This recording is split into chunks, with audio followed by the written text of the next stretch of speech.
Hello everyone, welcome to this video about Sjogren's syndrome. In this video we're going to talk about the definition, etiology, symptoms, diagnosis and the treatment of the disease. Sjogren's syndrome is an autoimmune disorder which is defined by the destruction of the lacrimal and or the salivary glands. It is a type 2 hypersensitivity, which means that we have antibodies targeting the cells of the glands.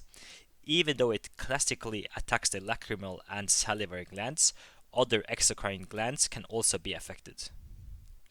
We can divide the disease into two forms: primary Sjogren's, which occurs on its own without any other autoimmune disease. It is idiopathic, as in we don't know why it happens, but the HLA-DR52 antigen is often seen in the patients.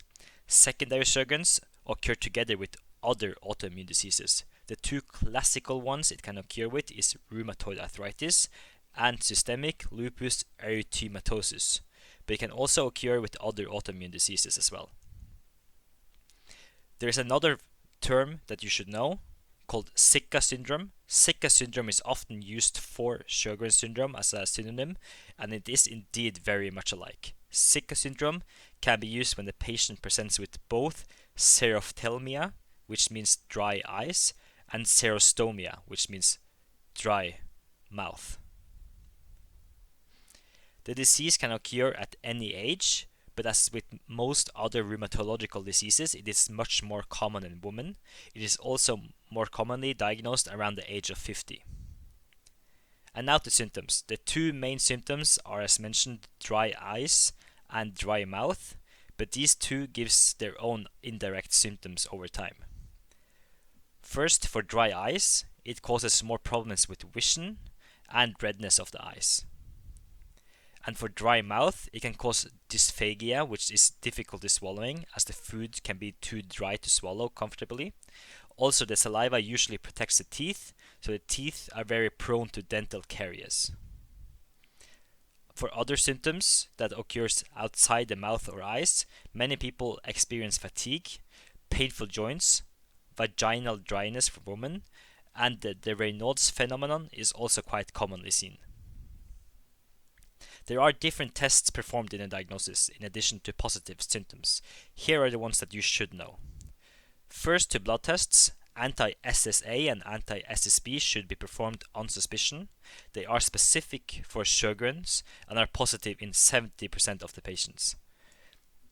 ANA, which stands for anti-nuclear antibodies, are positive in 95%. They are not specific for Sjogren's, but they indicate some form of systemic autoimmune disease. Lastly, as Sjogren's can often be secondary to other autoimmune diseases, a panel to find out if the patient has any of those should be performed. The most important ones are IgM, rheumatoid factor, anti-CCP, both of them are for rheumatoid arthritis, and anti-dsDNA for lupus. Next, we have an important test called the Schirmer's test. In this test, a special type of paper strip is put between the eye and the bottom eyelid. The patient will afterwards close his or her eyes for 5 minutes. After 5 minutes, remove the paper strip and measure how much of the strip that has become wet. If under 5 millimeters is wet, then it indicates that Sjogren's might be present. We can also perform a spit test. The patient will spit all that he or she produces during 15 minutes into a cup. If under 1.5 milliliters are produced, this indicates a possible Sjogren's. As a bonus, if Sjogren's is diagnosed, then the patient should get a checkup from a dentist. This is due to the highly increased rate of dental caries. In the treatment, we focus on treating the symptoms of the disease. First, for the dry eyes, we can use artificial tears or eye drops. Also, it is useful for the patient to avoid dry environments. For dry mouth or xerostomia, the patient needs regular dental checkups due to the increased chance of dental caries.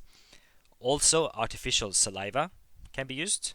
And lastly, sucking on sour hard candy can be useful as the sour taste tends to increase the saliva production.